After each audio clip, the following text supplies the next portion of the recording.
This Audi TT has lots of German car problems, and some other mechanics been all in the convertible top and really made things really tough for this customer. Let's find out what's wrong with this 2001 Audi TT. Let's get started.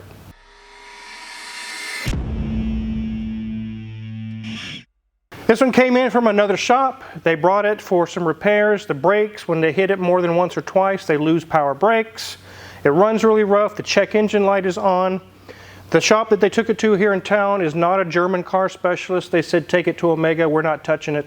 It's here only to find out there's more wrong than previously thought. And they also ask, while it's here, can you look into the convertible top and see if we can get it working again? It's bad, guys. Let's take a look around this TT. Here's our Audi TT with fogged front headlamps. Otherwise, the paint's in decent shape. As we go along the side, you can see it does have some aftermarket motorsport wheels. They're kind of a rose pink color. They're in decent condition. They do have some scraping on the bead, and the center caps are missing. As we come around to the back, I do like the styling of a TT. It's like a baby R8. Kind of reminds me of my R8. It's in good shape, except for its mechanical problems. Let's let Mrs. Wizard give you guys a tour of the little interior. There you have it, ladies and gents, 94,697 miles, and it says that the back boot is open, and well, it's got a few other little lights illuminated there, but let's go ahead and turn off our key. But always look at our gauge clusters, everything is looking nice, everything is functional in there. So we move up, our dash is in nice shape, a little dusty maybe, but it is a convertible, and if the top is down, they do tend to get a little dusty and dirty. We do have a very lovely little pink flower up there, but as we move down, it does say Quattro above that glove box, and we do have a nice little shelf down there, which is holding some of their, car paperwork. Do have round little dials here, and this is having a very common problem with my Boxster. If you look in there, you'll see that there's the lining to the tubes, the hoses that are back there, they disintegrate, and well, you've got to get a needle nose pliers and pull those out, otherwise they sometimes eventually blow out at you. Got nice buttons below that, lots of buttons on that, controls there for our radio, and very simple turn dials for our HVAC controls. As we move down, you see we have a nice ashtray and charge port. We also have a spot back there where they have the reading glasses and a flashlight, and also controls then again for that convertible top and back boot. We do see what makes this thing so much fun. It is a 6-speed manual transmission car, so that would make this a blast to drive. As we move back, oh look, there you go. You see a little piece of that stuff from that vent. It's already blowing out there and landed there. So move back, we've got our e-brake. We've got, well, some keepsakes there in their spot right there, and we've got a very small cup holder here as well. I guess it's probably stock, but it almost looks like it could have been aftermarket. So look at our seat. They have a sheepskin style cushion there. We've got a little bolster on the sides there, and our door card is looking very nice. We do have roll bar humps, I guess you'd say, behind each of the two passengers. There is no back seat, but if you look in that space behind the seat, you can see there's a little storage compartment down there. As we move in the back, we can see we have also storage space back there because this is a front engine car, so we do actually have a bit of a boot in the back. Since this is a 2001, this is before the plethora of buttons that we normally see on today's car, so no extra buttons besides that horn button with our Audi symbol in the center. So I'm really curious what's going on with this convertible top. Let's get back out there and see what's going on. So let's start with the convertible top. Why won't it work? And Junior Man actually diagnosed a lot of this. He did a very good job. He found some things with the convertible top that really complicates the issues. Where we normally think maybe a bad sensor or a bad pump, and then maybe we'll be back in business. But once we saw basically the devastation, we knew this is going to be a huge job. Let me show you what we found. Just like you see it here, we saw a lot of panels apart, things removed and kind of just laying there. That was the way it came in. So Junior Man started rooting around and looking around, and the convertible top module is just laying here, and as you can see, it has salvage yard paint marker marks on it, and there's several other brackets and panels just laying down here in this bag, this shopping bag. Junior Man did a little bit more checking behind where you would think a back seat would be. He lifted the panel back there, and there's brackets and some sensors just unhooked and laying in the floor down there. I told him to stop on that, and we contacted the customer and told him It's easily going to be 4 to 5 hours just to go through and get the whole list of everything that's broken, everything that's missing, and we have no idea what they've done to this. Whoever worked on it last did a terrible job. They may have made a small problem 5 times worse by breaking everything. So, before we finish up with the convertible top and tell you what the decision was there, let's now dive into that pesky check engine light and issues with braking performance. So let's go ahead and get the engine bay opened up here. We have our fancy schmancy little 1.8 liter turbo. We can see right away mice have been using this as a toilet. There's poop and pee all over the top of this engine.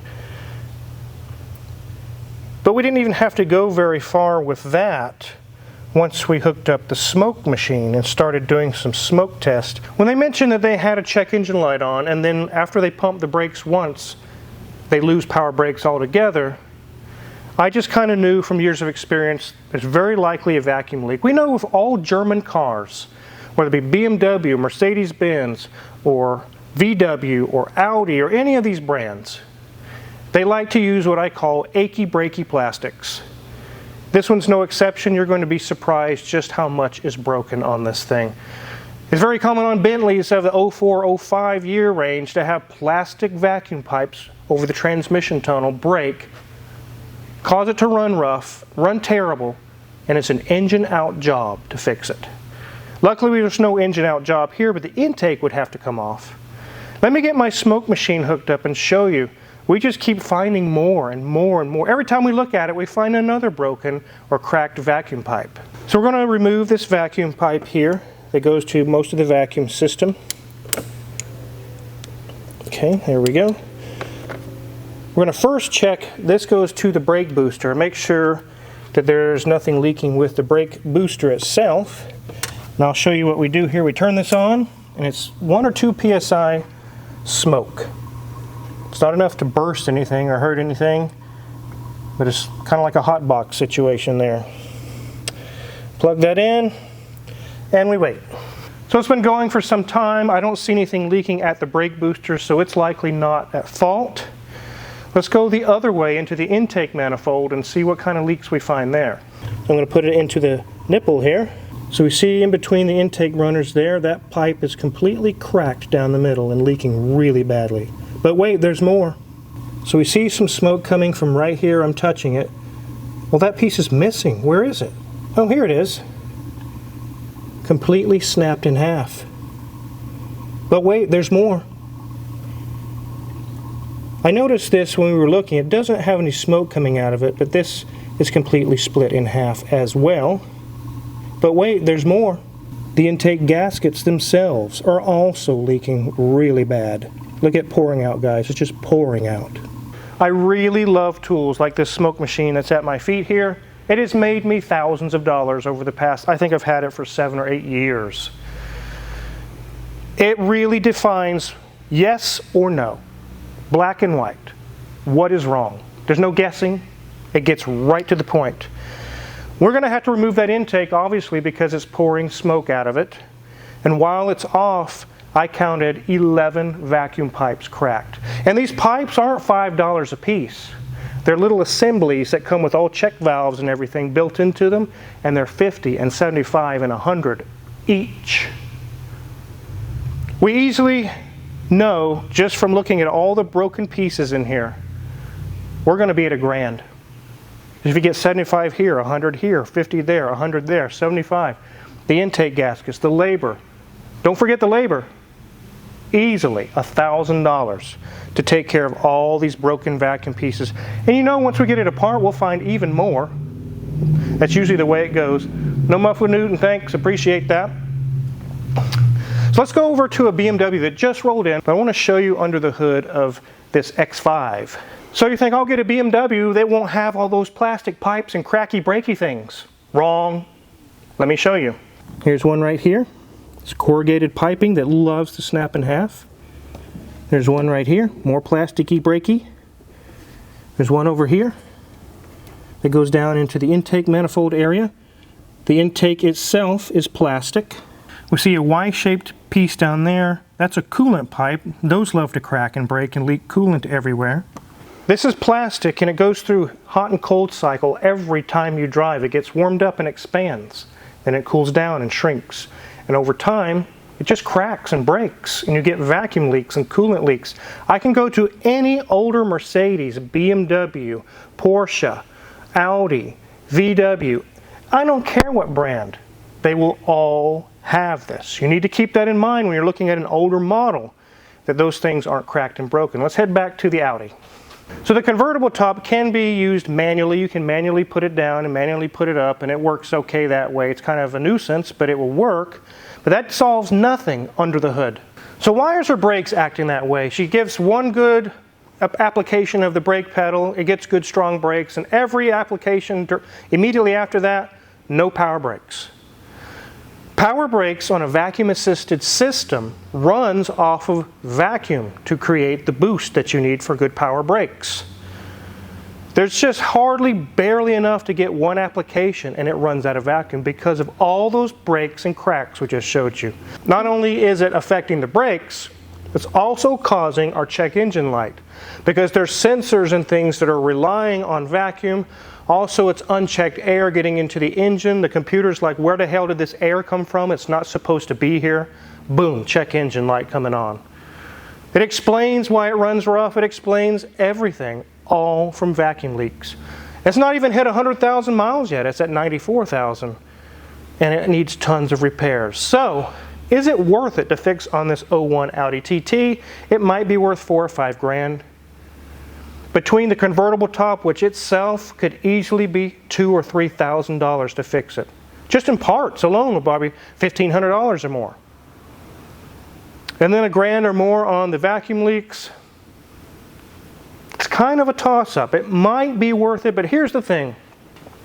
We presented all these issues to the customer. We understood that they would turn down the convertible top. It works just fine as far as leaving it closed, leave it locked, don't mess with it. It's still a drivable car. But when we presented the issues with the vacuum lines and said, yes, we can fix this for you, unfortunately there's so many of them broken and the intake has to come off, you're going to be at $1 grand. Here's what the customer said. Park it outside. I'm not putting a dime into this thing. Forget it. Well, why is it here? Maybe they were thinking to be a $50 fix or $100 fix.